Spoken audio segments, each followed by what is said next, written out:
Hello दोस्तों, तो अभी तक की लास्ट वीडियो हमने देखा था कि यो की फाइट हुई थी लिंक सिंचेन से, जिसको स्वॉर्ड मैन भी बोलते हैं और जो कि लेवल 6 का सोल गाइडेंस टूल मास्टर था, जो कि सन मून एम्पायर का बहुत ही पावरफुल प्लेयर था। उसको भी युवाओं ने बड़ी आसानी से हरा दिया था, लेकिन इस समय युवाओं की अवेकनिंग पावर भी जाग उठी थी और उसके सोल्स में भी काफ़ी सारे परिवर्तन हो चुके थे। अब हम देखेंगे इसके आगे युवा फाइट करेगा कि इसको मैच को यहीं खत्म किया जाएगा, इसके अगला कौन कौन सा होगा।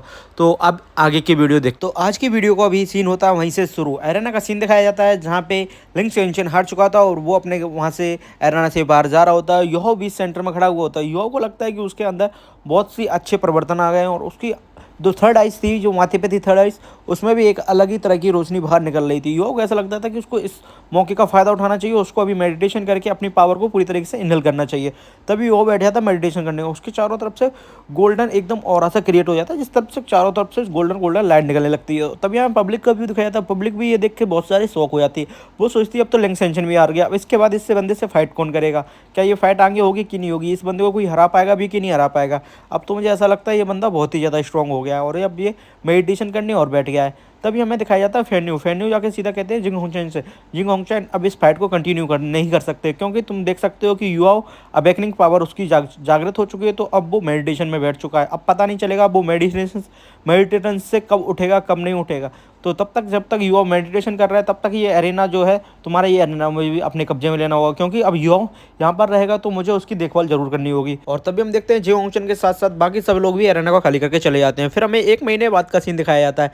जो फेन्यू होते हैं वो युवाओं की देखभाल कर रहे होते हैं। वो फेन्यू बहुत ज़्यादा टेंशन में होते हैं और काफ़ी सारी घबराहट भी हो रही होती है। वो सोच रहे होते हैं अभी तो 1 महीना भी हो गया और अभी तक युवाओं ने कोई रिस्पॉन्स नहीं दिया, अभी मुझे उन्हें बहुत ज़्यादा टेंशन हो रही थी। तभी वो एक लेटर लिख देते हैं सेक अकेडमी के जॉन के लिए। तो रातों रात मास्टर जॉन वहाँ से ट्रैवल करके आते हैं और वो युवाओं को आके चेकअप करते हैं। युवाओं को आके चेकअप करने के बाद वो कहते हैं युवा बिल्कुल ठीक है। और शॉक करने वाली बात तो ये है कि युवाओं की जो मेडिटेशन स्टेट है वो बहुत ही ज़्यादा एक्सीलेंट मेडिटेशन स्टेट है। इसमें इसको उठने में और भी बहुत ज़्यादा टाइम लगेगा अभी। तभी सीन होता है चेंज और हमें दिखाया जाता है युवाओं का मेंटल सी का अंदर का सीन, जो कि बहुत ही अच्छा लग रहा था, देखने में बहुत बड़ा हो गया था वो। तभी युवा अपनी आंखें खोलता है, वो कहता है मैं ये कहाँ पे आ गया, ये कौन सी जगह है।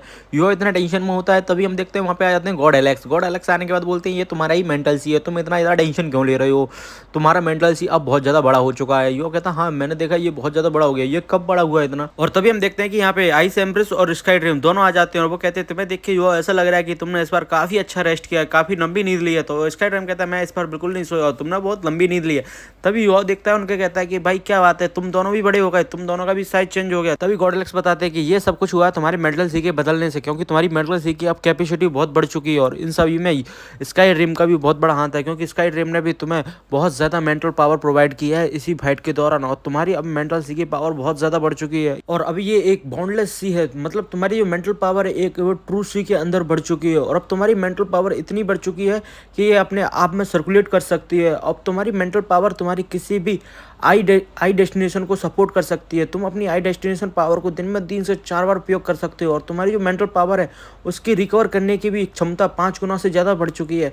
अब तुम्हारी मेंटल पावर बहुत ज़्यादा बढ़ चुकी है और इसके अलावा तुम अपनी मेंटल एबिलिटी को, अपनी मेंटल पावर को किसी अपनी इच्छा के अनुसार उपयोग कर सकते हो। इतना सब कुछ सुनने के बाद यह बहुत ज़्यादा शॉक हो जाता है और वो बहुत ज़्यादा खुश भी होता है। वो कहता है इस बार मैंने बहुत ज़्यादा इम्प्रूव कर लिया है, मेरे को उम्मीद नहीं थी कि मैं इतनी जल्दी इतना इम्प्रूव कर लूँगा।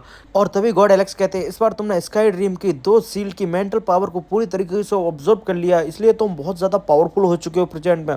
और इस वजह से तुम्हारी जो दूसरी स्पिरिट पावर है आइस एम्प्रियस, उसकी भी एब्सोल्यूट पावर बहुत ज़्यादा बढ़ चुकी है। इस वजह से तुम बहुत टाइम से मेडिटेशन में बैठे हो, अब तुम्हारी बहुत ज़्यादा पावर इंक्रीज हो चुकी है। लेकिन इस सब को संभालने के लिए तुम्हें बहुत लंबे टाइम तक मेडिटेशन अभी तुम कर चुके हो, लेकिन तुम्हें बहुत ज़्यादा प्रैक्टिस करने की ज़रूरत है, बहुत ज़्यादा ट्रेनिंग करने की ज़रूरत है। उसके बाद तुम इन सबको अच्छे से हैंडल कर पाओगे। और अब तुम्हें बहुत टाइम हो गया मेडिटेशन करते हुए, इसलिए अभी तुम्हें यहाँ से वापस जाना चाहिए और उठ जाना चाहिए अपनी मेडिटेशन से।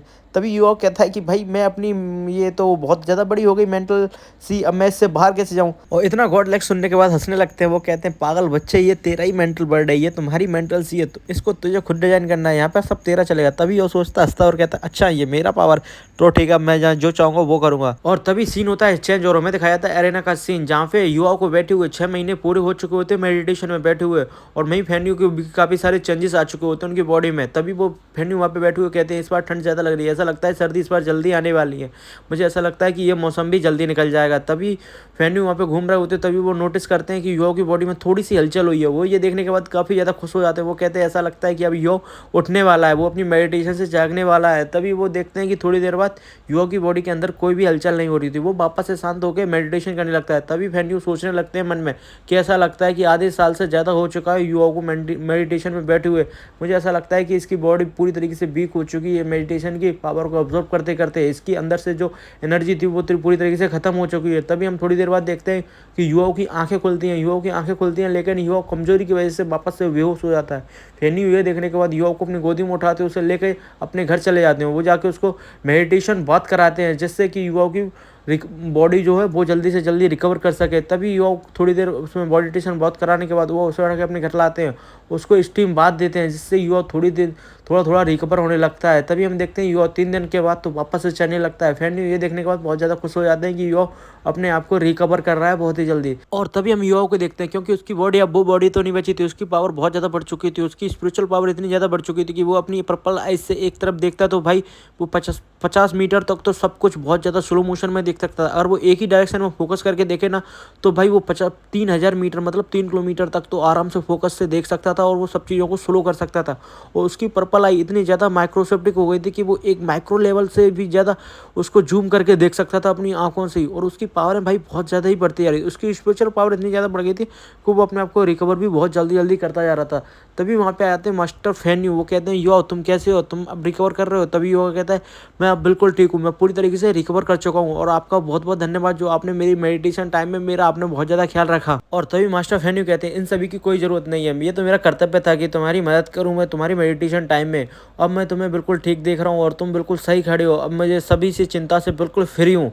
और तभी होता है सीन चेंज और हमें दिखाया जाता है glory hall, sun moon empire का ग्लोरी हॉल, जहाँ पे युवा पहुंच चुका था। लेकिन अब युवा को अपनी प्रोफाइल को लो रखना बहुत ज़्यादा मुश्किल हो रहा था क्योंकि उसने अभी जो फाइटों में जो कारनामा दिखाए थे, जो उसने बड़े बड़े कारनामा किए हैं ना, उसके बाद वो अपने आप को छोटा दिखाना मतलब लोअर क्लास दिखाना वो अब उसके लिए पॉसिबल नहीं था। इसलिए अब वो सभी लोगों की निगाहों में था, सभी लोग उसको ऑब्जर्व कर रहे थे।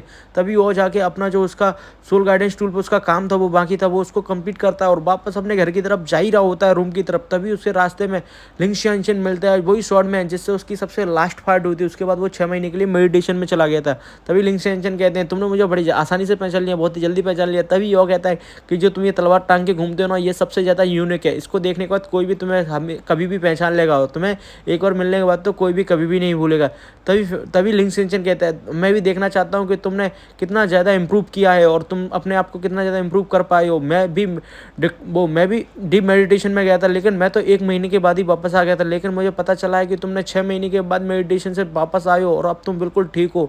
अब मैं देखना चाहता हूँ कि तुमने अपने आप की पावर कितनी ज़्यादा इंक्रीज़ की और तुम्हारे पास अब कितना दम है, और मैं ये चेक करना चाहता हूँ क्या तुम मेरी पावर के लिए तैयार हो। तभी लिंग शियानचेन उसको ऊपर अपनी तलवार से बार कर देता और तलवार का ऑरा युवाओं के ऊपर अब ज़्यादा पावरफुल नहीं लग रहा था क्योंकि युवाओं की स्पिरिचुअल पावर बहुत ज़्यादा बढ़ चुकी है। तभी युवा अपनी स्पिरिचुअल पावर से आसानी से उस तलवार के बार को काट देता है और उसकी तलवार का ऑरा पूरी तरीके से खत्म कर देता है।